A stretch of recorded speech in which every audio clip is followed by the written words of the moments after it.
मुफ्ती ने भी आज बोला, उन्होंने कहा कि हम सरप्राइज नहीं हैं। उन्होंने इस कॉन्टेक्स्ट में कहा कि फादर एंड सन डियो 5 अगस्त से पहले आप सुने, अगर महबूबा जी दुल्लत साहब के हर लिखी हुई चीज को सच तस्लीम करती हैं, तो दुल्लत साहब ने जो उनके वालिद के बारे में लिखा अपनी पहली किताब में, क्या हम उसको सच माने? और अगर हम उसको सच मानते हैं तो महबूबा जी उस चीज को लोगों में कैसे समझा पाएगी, उसका वो जरा जवाब दें। दुल्लत साहब की आदत है वो किताब बेचने के लिए सच का साथ नहीं देते। पहली किताब में भी उन्होंने किसी को नहीं बख्शा, इस किताब में भी फारूक साहब को नीचा दिखाने में उन्होंने कोई कसर बाकी नहीं रखी। वो कहते हैं कि जब इस तरह के दोस्त हों तो दुश्मनों की कोई जरूरत नहीं है। चलिए, आखिरकार फारूक साहब को दुल्लत साहब की असलियत के बारे में पता चल ही गया। अब दुल्लत साहब को इस गलत फहमी में नहीं रहना चाहिए कि कल जब किताब रिलीज होगी तो फारूक साहब उनके साथ वहां खड़े होंगे, क्योंकि इस झूठ का साथ जो है फारूक साहब नहीं देंगे।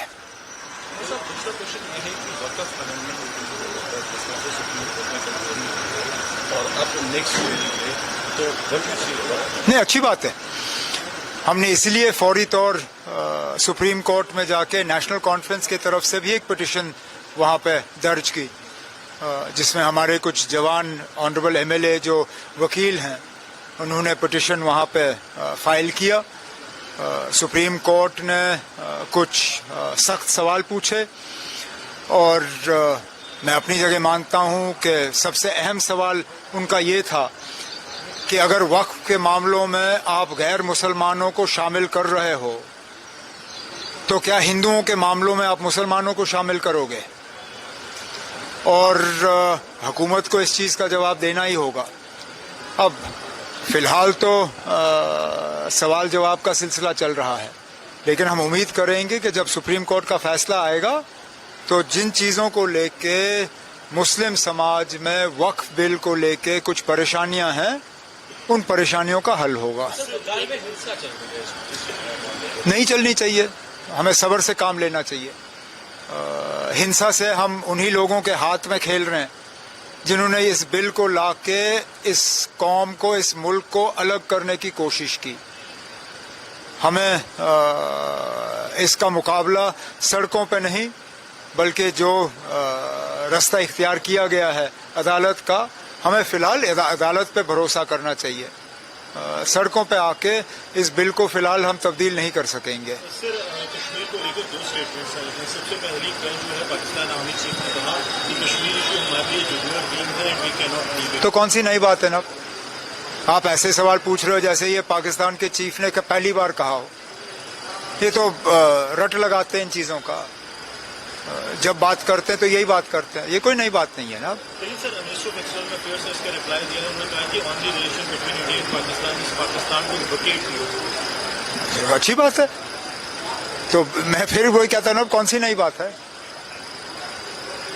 पार्लियामेंट का हुक्म है कि गवर्नमेंट को वो इलाका खाली कराना चाहिए, और ये आज की बात नहीं है। ये 90s में यूनानिमस पार्लियामेंट का रेजोल्यूशन पास हुआ था उस तरफ के कश्मीर के बारे में।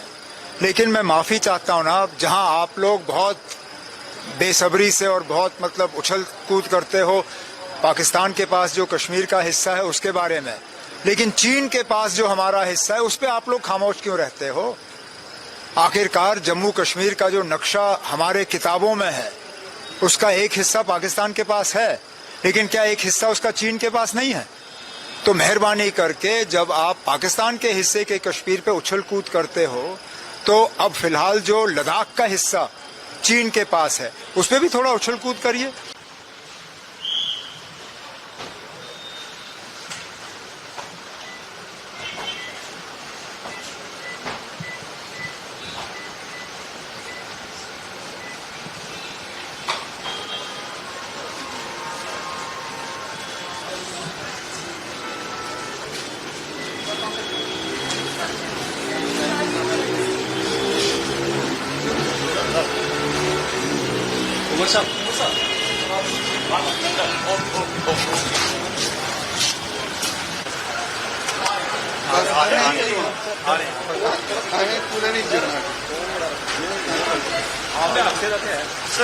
अगर आप ये वीडियो YouTube पर देख रहे हैं तो हमारे चैनल को सब्सक्राइब करें और बेल आइकन को दबाना ना भूलें। अगर आप Facebook पर ये वीडियो देख रहे हैं तो हमारे पेज को लाइक करें।